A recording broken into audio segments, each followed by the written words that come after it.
Being alone used to be considered a gift, not a curse, not a consolation prize. A gift, something people voluntarily walked into deserts, climbed mountains, and disappeared into forests to find. And somewhere along the way, we forgot that completely. If you have ever sat in a quiet apartment on a Friday night and felt like the walls were closing in on you, like the silence itself was some kind of verdict on your life, this video is for you. Because here is the thing nobody tells you. That feeling of isolation being a punishment, it is one of the youngest ideas in human history. And almost every ancient culture on Earth believed the exact opposite. I want to tell you about a man who walked into the Egyptian desert alone with nothing but bread and water, and came back years later as one of the most sought-after minds in the ancient world. And by the end of this, you are going to understand why what feels like exile might actually be the beginning of something.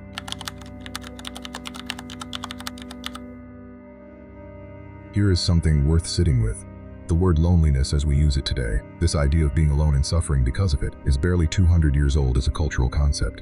Before the Industrial Revolution pulled people into cities and made social connection feel like a commodity, being alone simply did not carry the same weight. It was not a diagnosis. It was not a character flaw. For most of human history, it was a season. Think about how seasons work. Nobody panics when it is winter. Nobody looks at a bare tree in January and says something has gone wrong. Winter is doing what winter does. But somewhere between the invention of the telegram and the invention of the timeline, we started treating alone time like a blizzard that should never have come. The result is that millions of people right now are sitting in their solitude and feeling judged by it. And that judgment is not ancient wisdom. It is a very recent story we started telling ourselves. But here is where things get interesting, because the older story is way more useful.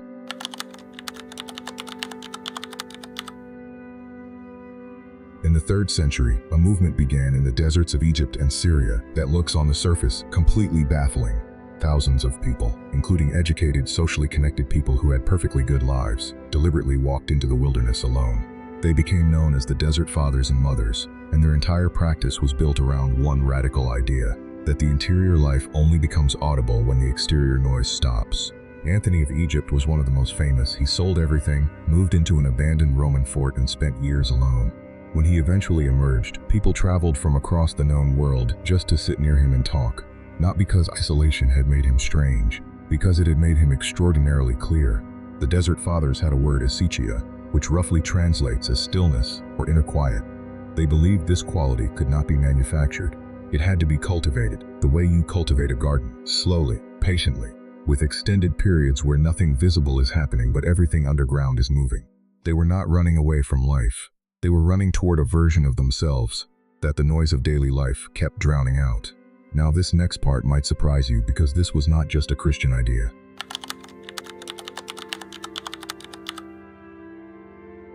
Across dozens of unconnected indigenous cultures throughout North America, there exists a practice so consistent, it almost seems like a shared memory of something essential.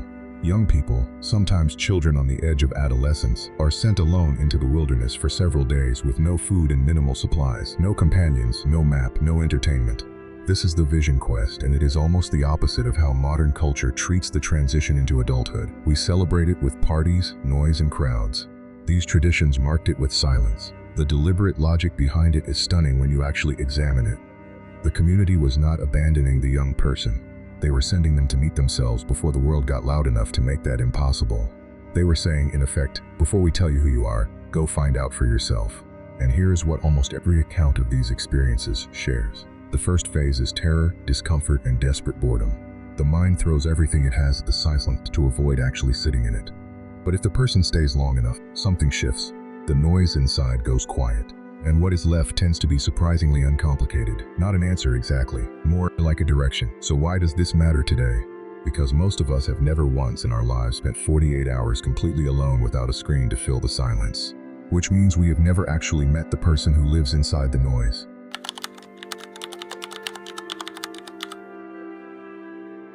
We have a cultural image of the hermit as someone who could not make it work, the eccentric uncle, the recluse.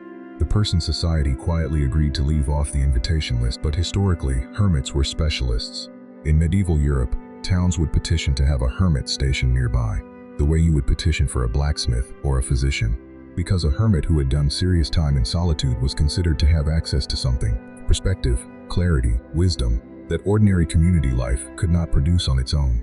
Julian of Norwich spent years in a small room attached to a church in 14th century England, completely alone. Through a small window, she gave counsel to people who came from miles around, including a man named Marjorie Kemp, who described her as one of the wisest people she had ever encountered. Julian was not sequestered as punishment, she had requested it. She treated the room not as a cage but as a kind of laboratory, a space specifically designed to allow a certain kind of thinking that crowds prevent. Solitude did not isolate her from meaning, it concentrated it. And this is where most people make a mistake when they think about being alone.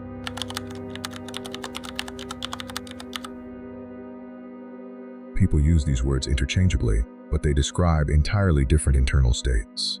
Loneliness is the pain of unwanted disconnection. Solitude is the practice of intentional aloneness. They can overlap, but they are not the same thing, any more than hunger and fasting are the same thing. When you fast, you are hungry, but that hunger is doing something. It is inside a structure that gives it meaning. When you are simply starving, that hunger is just suffering. The ancient traditions we have been talking about were not promoting loneliness. They were teaching people how to convert involuntary isolation into voluntary solitude. How to take an experience that feels like it is happening to you and turn it into something you are actually doing. And the conversion is almost entirely mental.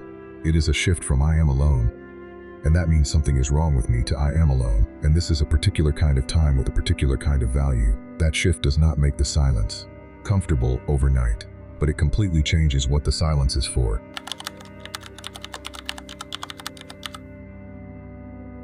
Ovid was banished from Rome by Emperor Augustus around the year 8 AD. He spent the last decade of his life on the edge of the empire, in a frontier town on the Black Sea, separated from the city he loved. By every social measure of his time, he was finished. He wrote some of the most emotionally precise poetry in the Latin language during those years.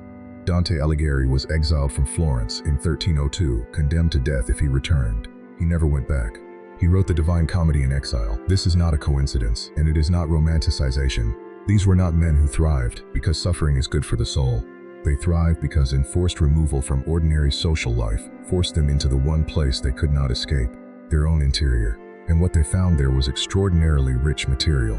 Exile stripped away the social performance, the networking, the managing of appearances. What was left was the work. Now this next part might be the most practically useful thing in this entire video.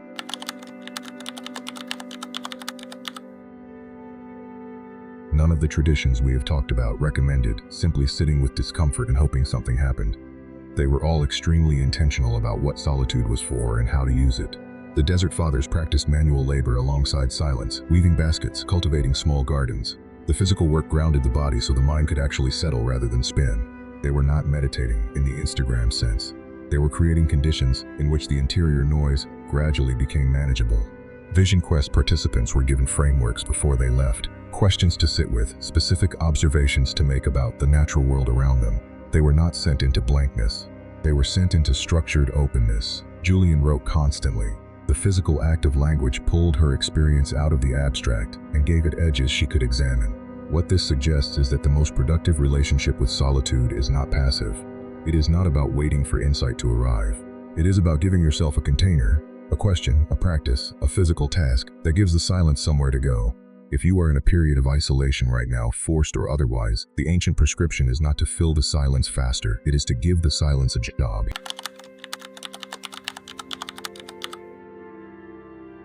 Here is an honest thing. Everything about the modern environment is designed to prevent you from ever sitting in silence long enough to get through the uncomfortable first phase and into the thing that waits on the other side of it. Every notification, every refresh, every auto-playing video is an exit ramp from inner experience. And the technology is not malicious. It is just responding to a very real and very human impulse to avoid discomfort. Loneliness is uncomfortable. Boredom is uncomfortable. The feeling of being with yourself without any performance or productivity is profoundly uncomfortable, especially if you have never practiced it. But Anthony of Egypt did not find clarity because he was special. He found it because he stayed. He outlasted his own noise. The research on this is actually consistent with the ancient accounts. Studies on solitude and mental health repeatedly find the same pattern. The first stretch of aloneness tends to increase distress, but people who stay with it past that initial phase consistently report increases in creativity, self-awareness, and something researchers call restorative capacity, basically the ability to come back to social life more fully present than when they left it. The difficult part is not the solitude. It is having enough faith to stay through the part that feels like punishment.